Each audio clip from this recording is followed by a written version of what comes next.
ভাৰত-ভূটান সীমান্তৰ দৰঙা মেলাত দিন ডকাইতি। দিন দুপৰতে গাড়ীৰ গ্লাছ ভাঙি ডকাইতে নিলে লক্ষাধিক টকা। তামুলপুৰ জিলাৰ ভাৰত-ভূটান সীমান্তৰ দৰঙা মেলাত শনিবাৰে দিন দুপৰতে সংঘটিত হৈছে এই ঘটনা। জানিব পৰা মতে এজন লোকে দৰঙা মেলাস্থিত ভাৰতীয় ষ্টেট বেংকৰ পৰা নিজৰ টকা উলিয়াই নিজৰ চাৰিচকীয়া বাহনত থৈ ওচৰতে থকা চাহ দোকানত চাহ খাবলৈ যাওঁতে দুজন ডকাইতে গ্লাছ ভাঙি নিমিষতে তাৰ পৰা উধাও হয়। কিন্তু এই সমগ্ৰ ঘটনাৰ দৃশ্য বন্দী হয় দৰঙা মেলাত থকা আৰ্মি কেম্পৰ চিচিটিভি কেমেৰাত। এই ঘটনাই চাঞ্চল্যৰ সৃষ্টি কৰিছে সীমান্তৱৰ্তী অঞ্চলটোত।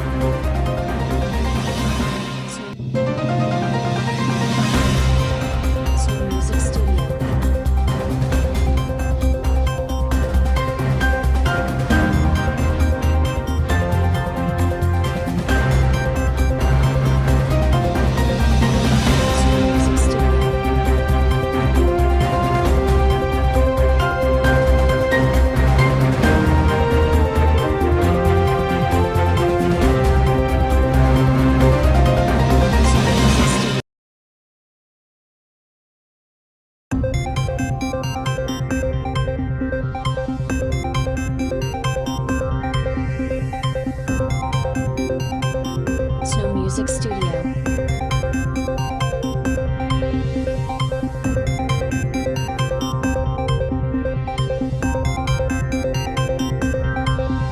Snow Music Studio.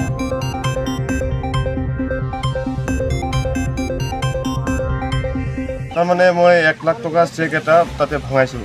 ভঙাই পেলাই আহি পেলাই গাড়ীত সোমাই পেলাই ডিকিত থৈছোঁ।